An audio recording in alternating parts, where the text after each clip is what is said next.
how I grew my SMMA to over $2.7 million a year with full stack media buying. That's what I'm going to cover in this video, because after you watch this video, let me just say this to you straight up. You're going to want to fire your media buying agency or whoever the heck it is that's messing around in your ad account, because they suck. And this process that I'm about to share with you right now is going to help you scale to multi-seven figures.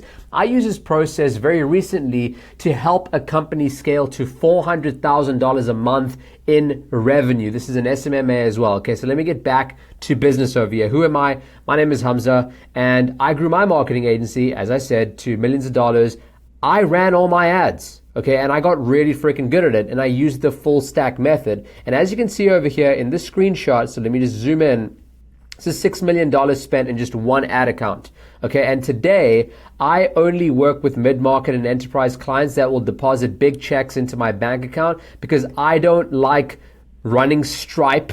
Okay, I don't want them to take my money. And also, I just like working with bigger clients. So everything that I'm going to share with you today, guys, it's vetted, it's battle tested, tens of millions of dollars spent in ads that is going into this knowledge over here. So if you follow this along, I promise you that you will be able to grow your marketing agency without the need of anyone else, okay? No one else. Let's freaking over here.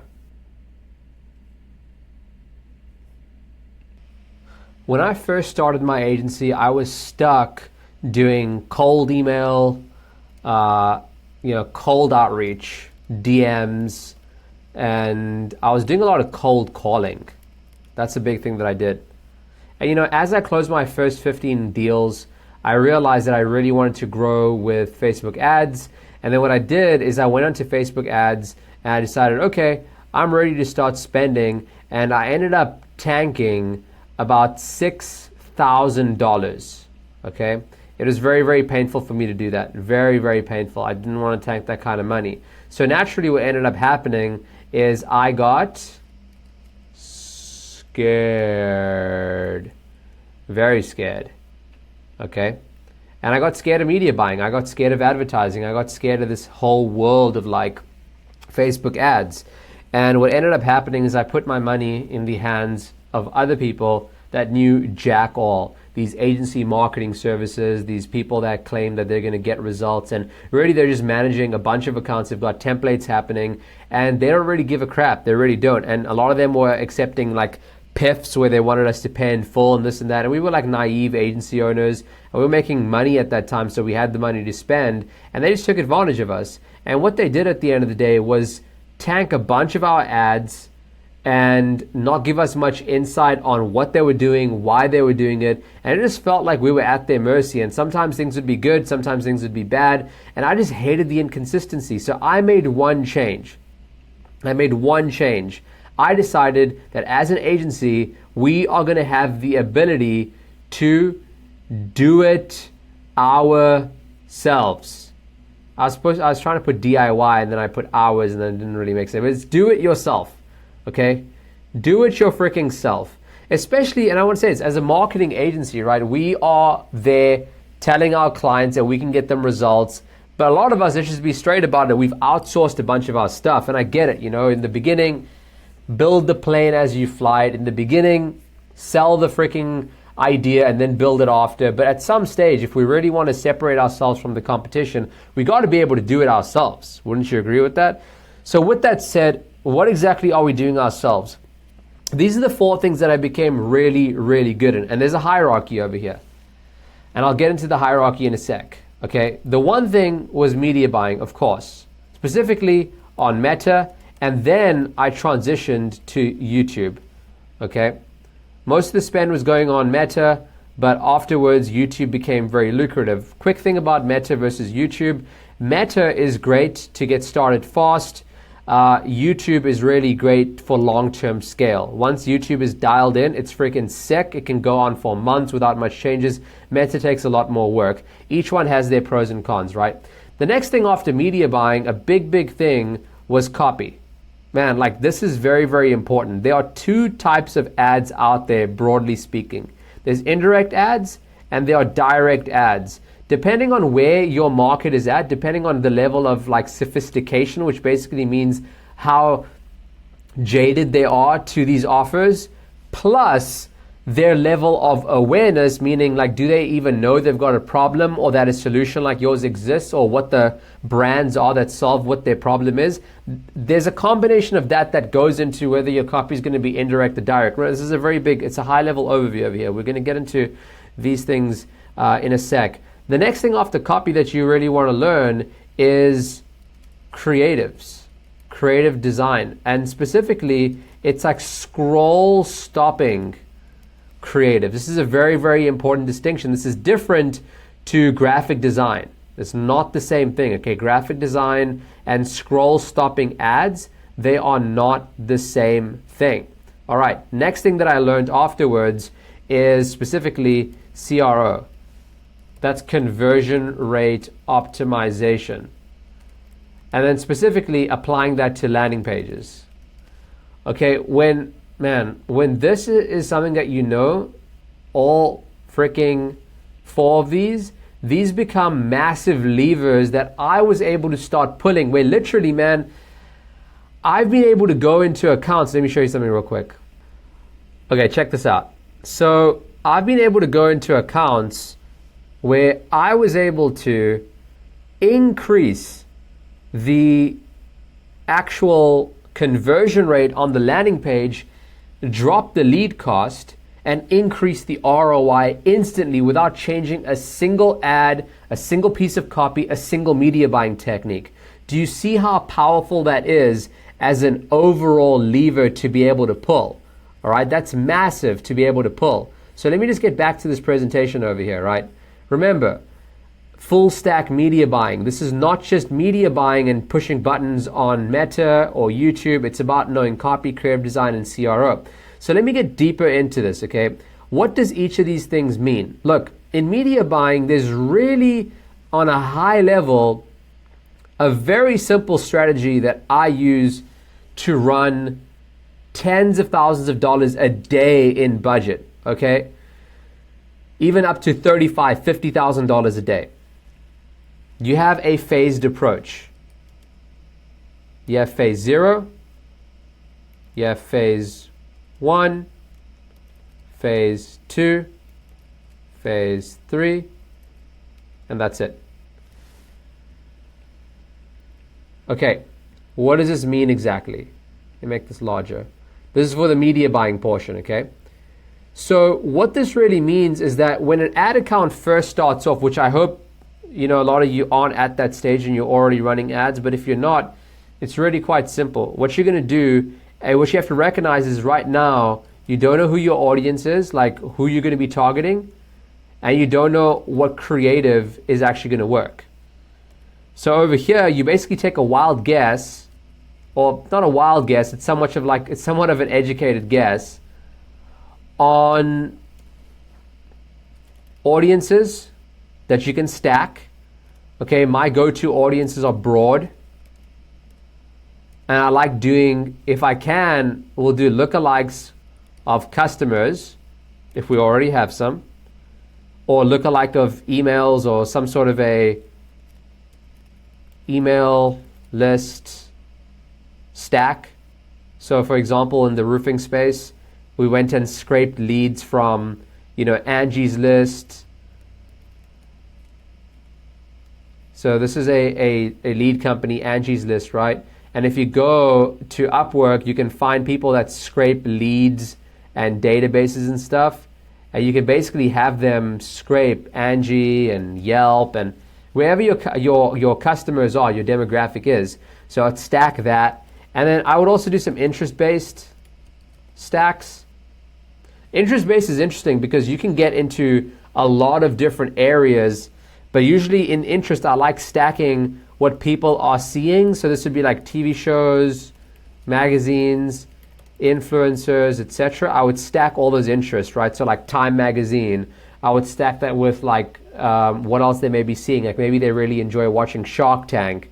Maybe they really enjoy watching YouTube videos by freaking, I don't know, who's a business YouTuber out there? I don't know, like influencers like Elon Musk. Like, so you could stack all these people together. You could do this also by stuff that they are like using, like software. tools that they're using. So I may stack like HubSpot with Salesforce, and I may stack that with something else that they're using. You know, whatever other softwares you may have. So like, I will stack these in the phase 0, and I'll run these ads at basically $5 to $15 a day budget. It's a very, very small budget. And straight up, I would run them with 2 very different creatives. Okay, so this would be a very, like, basically, I like doing a direct and an indirect. So let's get into that real quick. What does that actually mean? So an indirect ad will basically be going after people. Just draw something over here. If you look at the funnel, right, at the awareness level, the highest awareness level is at the top of the funnel, because these are people that have never heard about your product, your solution. At the bottom, these are your customers. The awareness level at this side of the funnel is really, excuse me, I had this the wrong freaking way around. What an amateur move. Over here, the awareness level is really, really low, because no one's ever heard of you. Your customers obviously know who you are. Okay, the top of the funnel is the widest part of the market. This is the most narrow part of the market. There are more people that don't know who you are than people that know who you are. I think that makes sense. And therefore, it takes a different approach when you're advertising to each of these people, copy and creative-wise. When people are the least aware, usually you want to go for indirect ads. And usually when people are the most aware, you want to go for direct ads. It's kind of like this, right? Imagine you're pitching a birthday party. And what you want to do is you want to have, you know, as many people come through as possible. So essentially, if you go to your friends and your family, there's a high level of awareness. They know who you are. They know what you do. They know what you stand for. If you were to go to them and say, hey, come to my birthday party. It's happening on the 5th of December, 2024. They'll be like, cool, sold. You see how direct that offer is? Because that segment of the audience is basically right over here at the bottom. You can be very direct with them because they are the bottom segment of the audience. But over here with this segment of the audience, imagine going out to people that are in the streets, strangers. If you just were to go to them and say, hey, there's a birthday party happening at my home, 5th December, 2024, come to my home, they'll be like, screw you, we don't know who you are. So what I'm trying to say over here is that it takes a different approach at every level. And your market is split up literally at all different points of these segments over here. So what you want to do is you want to cover both ends. And generally speaking, what I like doing is I like starting with one direct angle and one indirect angle. So a direct headline, direct copy, direct creative, and then an indirect copy, an indirect headline, and an indirect creative. And then I'll go ahead and launch this. $5 to 15 budgets a day, $5 to $15 per ad set. And in each ad set, I'll have a different audience that I'm targeting, okay? So in the beginning, heck, I want to launch anywhere from like 3 to 5 to like 10 different ad sets. And my goal over here is simple. I just want to see which creative is going to work in phase 1. Okay? And then once I know which creative is going to work, I go over to, sorry, I said phase 1, but in phase 0, we're going to test for creative. I'm getting excited over here, guys, and it's also late. Next thing is I'm going to go to phase 1. Now, my whole thing is that I already know which actual creative works, right? I know that. Woohoo. Now I need to know which audience works. You may be thinking, oh, well, Hamza, you already figured out the audience. Well, not really. If you're stacking HubSpot with Salesforce with a bunch of other tools, how do you know which of those interests actually got the results? So now what you're going to do is you're going to break out the audience by ad sets. So now you're going to take individual interests and run that at 5 to 15. And then run Salesforce at 5 to 15. Run broad plus mobile at 5 to 15. Run broad plus freaking Apple devices. Run broad plus freaking 25 to 55-year-olds. Right? You're breaking down your audiences to figure out exactly which audience is the one that gets your results. And then in phase 2, what ends up happening is that you got your audience, woohoo. You got your creative, woohoo. But now we need a test. But why? Why? You've already got your audience and creative. Let's scale to the moon. Not quite. Even if you have one creative, and let's say you have a couple audiences that you know work, that's not enough to scale. Okay, and if you want to scale to thousands of dollars a day, you need to test. So what do you test? You take your creative, okay, and you test variations of the creative. You take that creative and you put it up against itself. You take a control and then you run that against 2 to 3 variations. So if I have a winning creative up over here, as I showed you, let's say this is an ad of me. I will run this ad against some variations. So I will create a variation of me saying the same script, maybe in a different place. Or maybe I'll do the variation where instead I change the actual letterbox over here. Instead of saying Rufus need to hear this message, I'll say Rufus can get 25 to 45 full roof replacement appointments every single month. I'm going to find variations of the same creative and I'm going to tweak it and see what works. And I'm going to keep testing and deploying until I find what I would like to call workhorses. So what's a workhorse? A workhorse is basically an ad that has received in the neighborhood of, I usually like going with 50 to 100 conversions, but I'll put a caveat over here. This depends. With SMMA lead gen, I usually like going with 20 conversions, okay? Because it's less conversions usually. It's a higher ticket cost. So you want to go with some significant number that matters to you. You want to get that many conversions, but it's got to be within KPI. So if you get this many conversions within KPI with this ad, whether it's a control or a variation, that means it's now a workhorse. What does that mean? It's now ready to scale. So in this phase 2, I am looking to continue to battle test my audiences. So I'll run my control with variations in one ad set, and I will basically make sure it's getting conversions, and then once it's within KPI over and over and over again, I know that in my phase 3 I can scale. So what does that mean? I can now run CBO campaigns with my proven audiences, and in each ad set, in each audience, I can run now 2 to 3 workhorses. The more the better. So at any given time, I'm always running phase 2s and phase 3s. The majority of your budget, at least for probably the first few months, is going to go into your phase 2 to continue to get workhorses. But as you get more, you can keep pumping them into your phase 3 as stuff goes out of KPI. And when stuff goes out of KPI, you toggle it off. You throw in a new ad into your CBO campaign, because the CBO campaign realistically is an ad campaign that can be at like 1,000, 2,000, 10,000 a day. It's got like 3 to 4 proven ad sets with basically audiences in them, and in each of those ad sets you have the same ads, because the same ads are going to work across different audiences, and then you just basically toggle on and off the ads that aren't working or are working at any given time. You keep replacing them. Where do they come from? They come from your phase 2. This is a very brief but significant overview that I've given you. In future videos, I will go over specifics on each of these, but this is exactly how I run my ads. It's very simple, it's very effective, and I promise you, if you learn this process in media buying, it will work for you. So let's dive into a little bit more on, where should we go next? Let's go with copy, okay? I want to elaborate a little bit more on this, okay? So we have indirect and direct copy.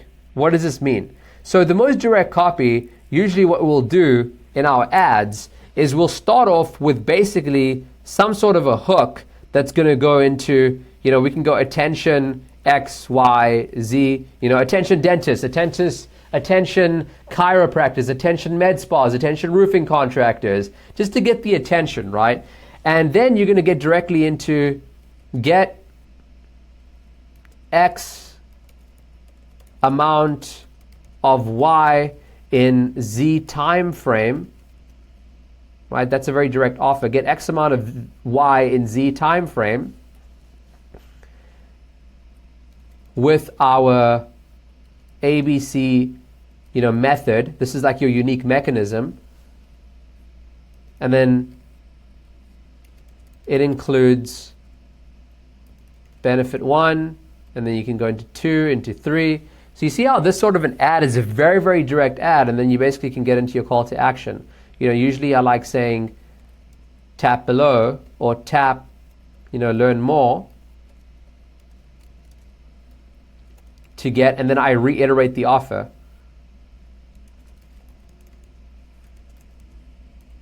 I reiterate it a little bit different, or even sometimes in the exact same way. This in itself is a very direct ad. Attention, surfers, get these Ray-Ban glasses made out of fiber optic aluminum shipped to your address within 5 hours, guaranteed, or it's free. Protects you from sun because it's polarized. Will get you lots of attention because it's our newest design, and it's lightweight and indestructible. Tap shop now to get these Ray-Bans shipped to your door in 5 hours. This is so direct, right? Indirect. This is the most indirect version, by the way. You know what? Before I get into the most indirect version, because it's going to confuse you, let's go into a middle ground. So I like using something called a problem solution lead to write my ads. Okay? A problem solution lead, let me just make myself smaller over here, basically starts off with pain points. So in this case, with the surfer example, it'd be like, surfers, are you tired of the sun shining? Are you tired of the sun shining? Do you want to freaking destroy the sun and make a freaking apocalyptic earth? That's not what this ad is about.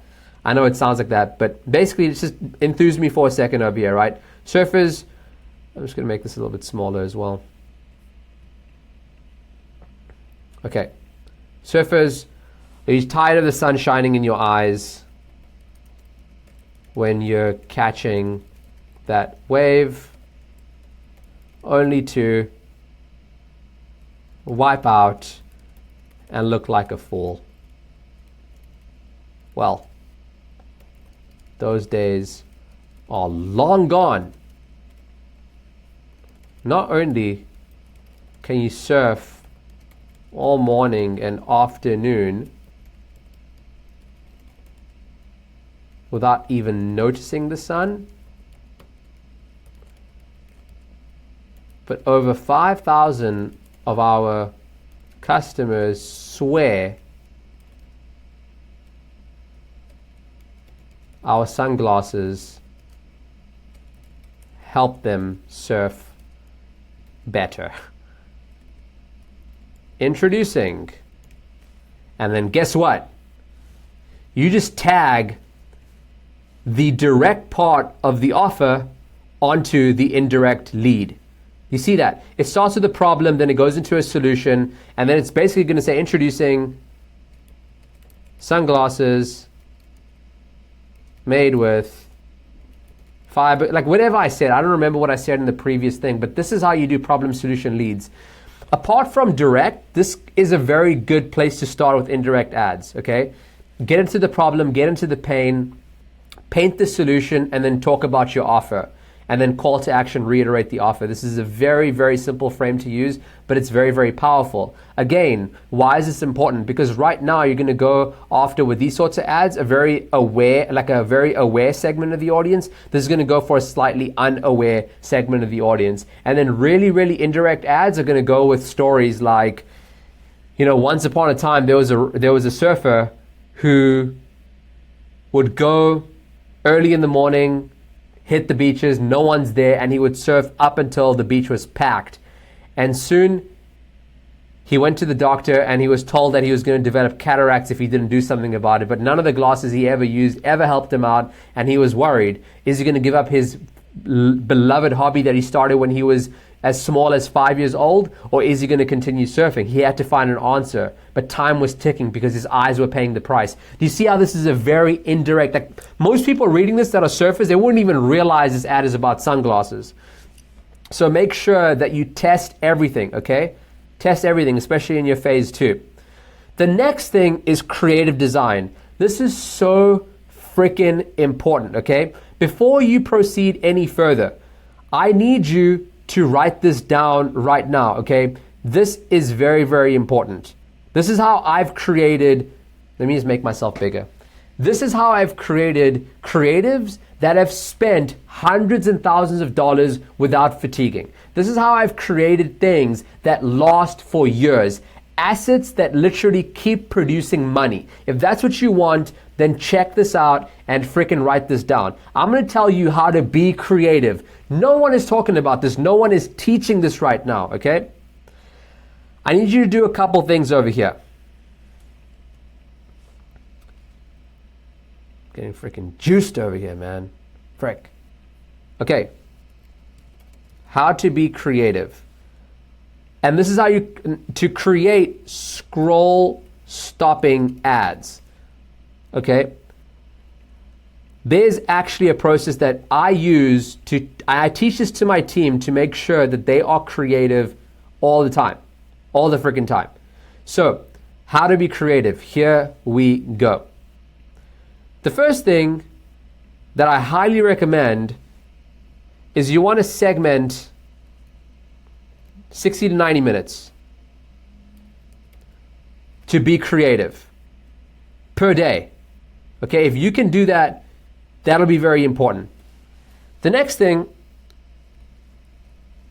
watch something funny.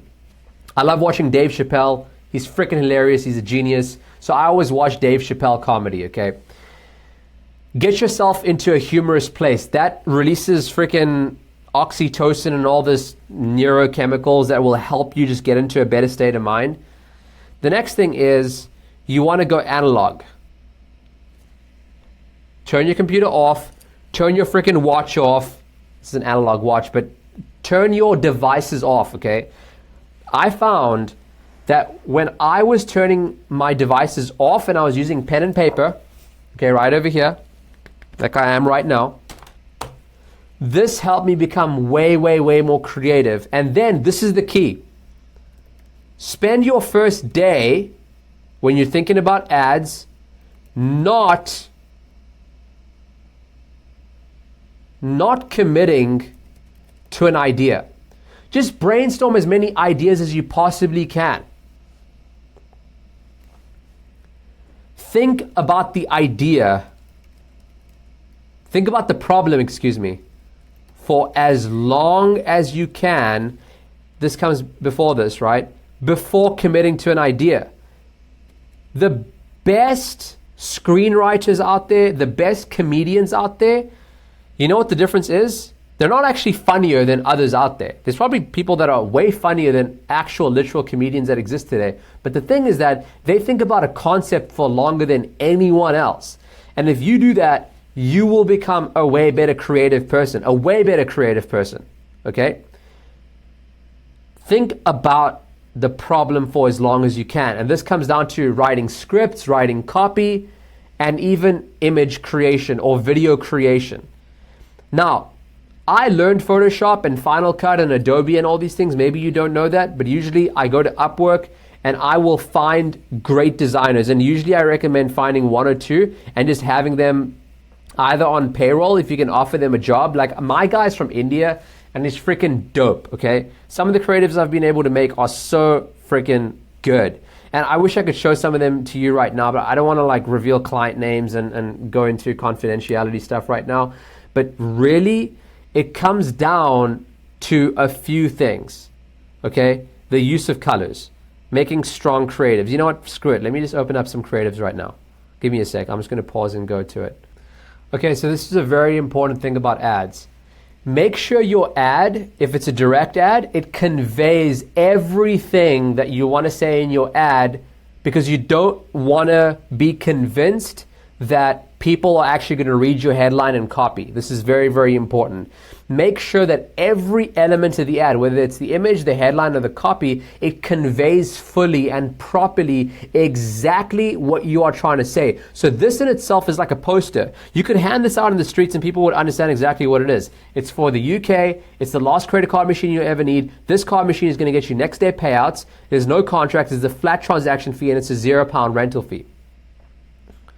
Very simple, very clear, very obvious, okay? Make sure that in your ads, you actually convey entirely what the point is. Okay, now here's the caveat to this. Sometimes you may not actually want to do that. sometimes you may want to actually go ahead and be a bit indirect and be confusing so that people want to read the headline and the copy to get the point because they're intrigued about it. Let me show you an example of that. So this over here is an indirect ad. UK payment processors busted. Now, if a business owner reads this, they'll be like, oh, I use a payment processor. What's this about? And the entire angle is that there's a bunch of payment processors out there that pitch businesses on a very low transaction fee, but that's for debit cards. And then when an Amex is used, and then when other credit cards are used, it's freaking insane fees. And then these businesses are being like, yo, how am I being charged all this money? So the whole angle is that UK payment processors are busted. There was never a legal lawsuit or anything like that happened over here, but we are busting them in the ad. So that's why we're saying UK payment processors were busted. So you see how this is more indirect. But a big thing over here that I want to tie together is that this all comes from sitting down and thinking, okay, thinking through ideas and, thinking through problems. And a big part of this is asking these questions. When you think about the problem, right? So like credit cards, let's just do this, or like credit card processor. I ask myself, what is this like? What does this remind me of?